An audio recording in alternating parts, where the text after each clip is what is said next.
Okay, isang mapagpalang araw mga kateknisyan, mga kadaway, mga master. Meron po tayo ditong repair na stand fan. Ito po ay China lang to. So, testing natin para malaman natin kung anong issue nito. Okay, saksak natin. Mandarin natin. Ayun, mandar naman. Pero mahina. Halos mahina lang.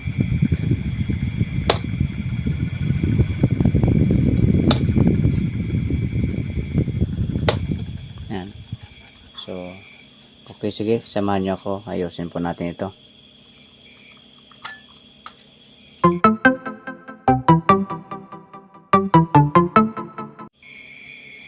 Okay, ito nabuksan na natin. Bale, ito ang kanyang capacitor 1.2 UF. Subukan natin itong palitan. Okay, ito bale may nahanap tayo. So 2 UF, pero gamit na rin man ito. So malamang nasa 1.5 na lang to. So subukan natin ipalit. Ito nakabit na natin.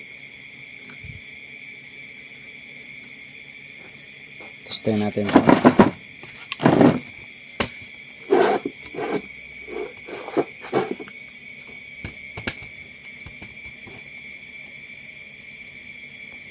Testing natin.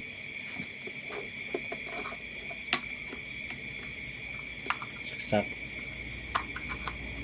Number 1. Oops.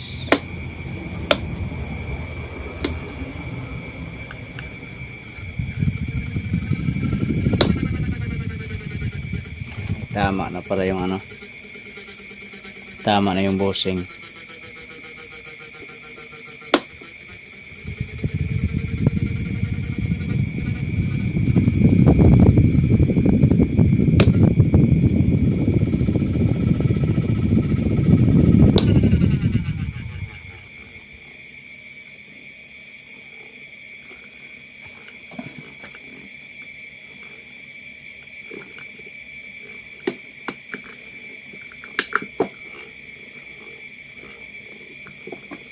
Sumasayad na. Maingay na. Oh.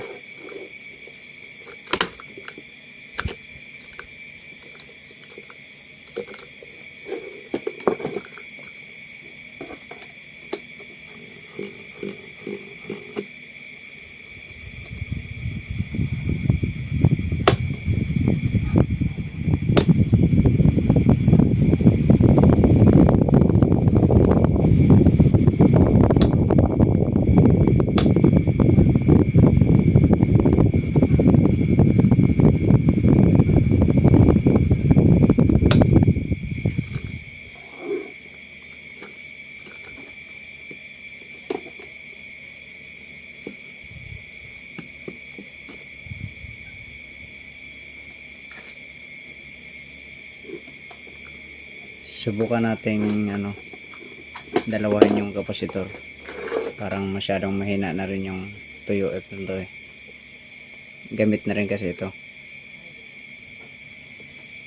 Ito dinalawa natin.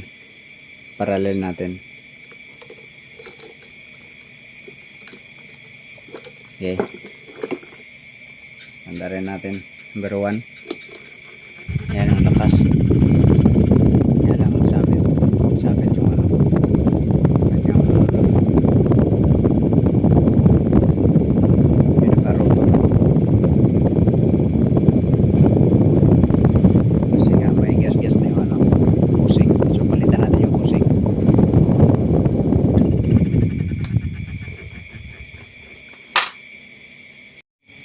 Ito nabuksan na natin. So ito yung sumasayad. So malamang dito banda na busing ang may problema nito. Parang okay naman dito.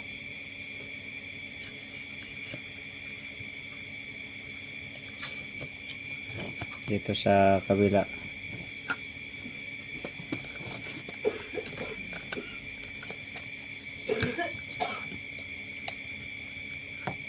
try natin dito.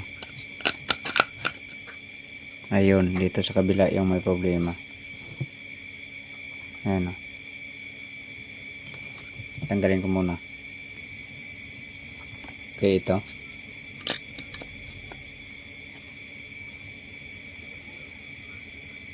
Ayan o. As in, gumagalaw na.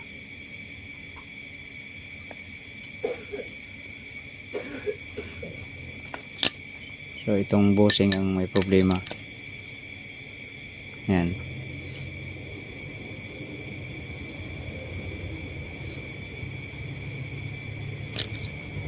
So, kailangan palitan to. Ito, may na tira pa tayong stock. So, medyo luma na kasi old stock ito. Pero bago ito, brand new to. So, madali lang itong palitan kasi nakalock lang siya. So, dahan-dahan lang magbalik kasi pag naputol ito, hindi na siya pantay yan. Hindi na magpapantay itong pagkapit ng tatlong na tong paa. Okay, so palitan natin ito.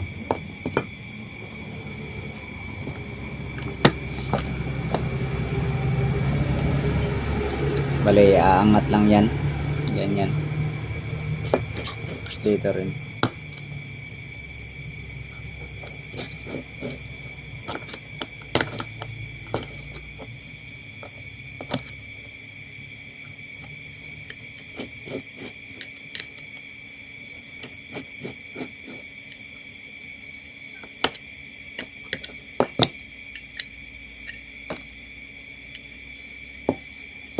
Yan. So, yan. Tuyong-tuyo na kasi kaya nabusan ng langis to. So, lalagyan natin ito ng langis mamaya.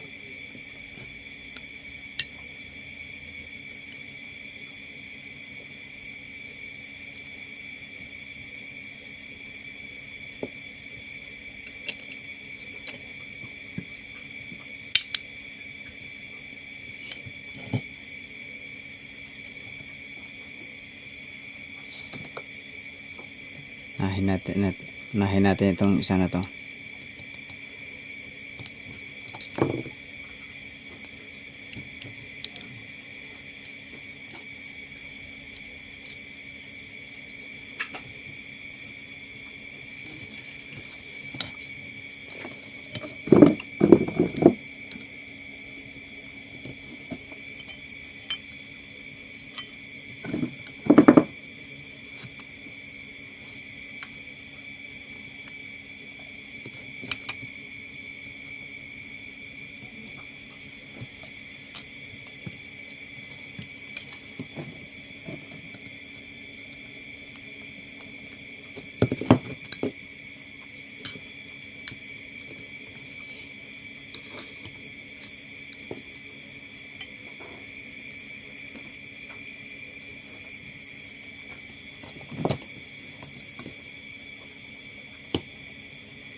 Ito.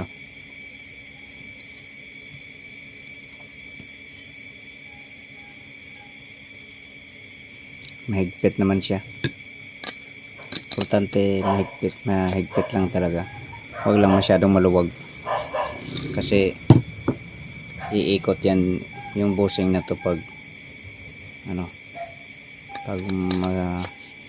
masyadong maluwag. Okay, so kabit na natin yan. Symbol na natin.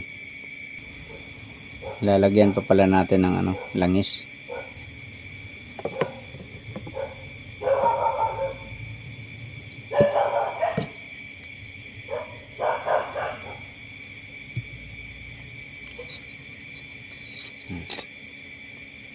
Ganon din dito sa kabila. lagyan din natin.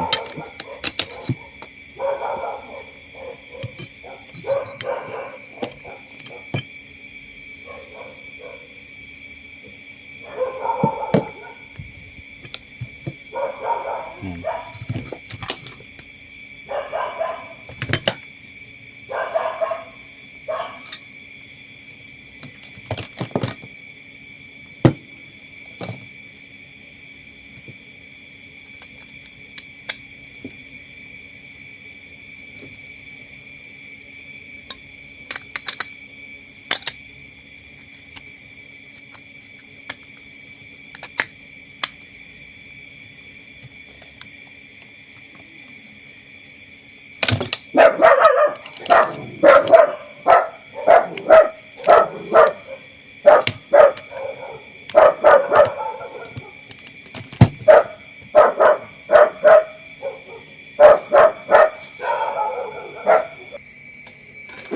Sige, testing natin ulit.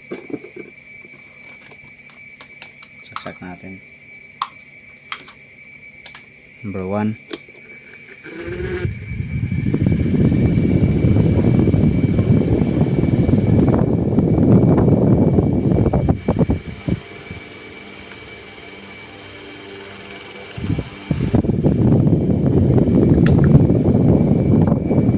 Lakas na siya.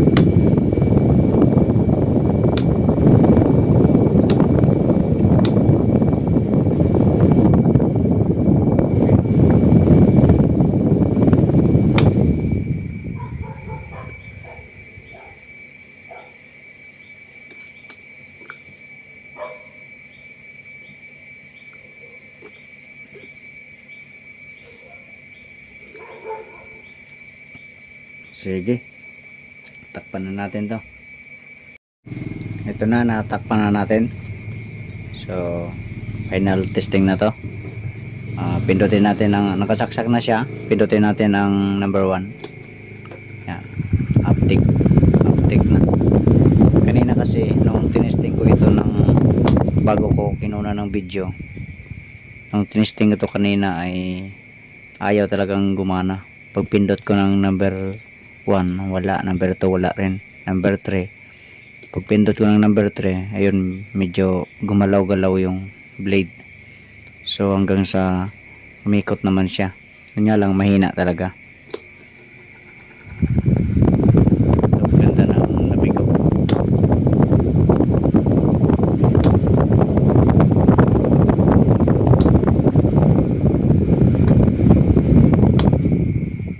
Okay, sige, hanggang dito na lang video natin. Bali yung ano pala, yung kapasitor, baka gagawin nyo yan. Ang ginawa ko kasi halos yung dati niyang kapasitor 1.2, ano na lang yun, bumawas na ang capacity nun. Siguro ang mga capacity na lang nun ay mga 0.7 or 0.8 ganon. Tapos yung isa ko namang nilagay na 2UF, gamit na rin kasi yun, kaya kumaga second hand na rin yun. So nung tinesting natin yung kanina, parang mas babagal pa siya doon sa doon sa 1.2, kaya dinalawan natin. Malamang yung 2UF na yun ay mga ano na lang yun, mga 0.9 na lang siguro yun. So malamang ang kinalabasan nito ay mga nasa 0.5, 1.5 nung pinarallel ang dalawang kapasitor. So sige, bali ang kapasitor kasi ngayon, lalo na kapag hindi oreg, madali na siyang madali na siyang masira. Kaya pag bumili ka ng electric pan, pag testing mo ang lakas-lakas, pero pagdating ng mga 1 week mong ginamit, ayun, bigla nang humihina ang hangin. Kasi nga yung kapasitor ay madali nang masira ngayon, hindi kagaya dati yung mga kapasitor na oreg, tagal talaga, tumatagal. Okay, sige, hanggang dito na ang video natin. God bless po sa inyong lahat. Bye.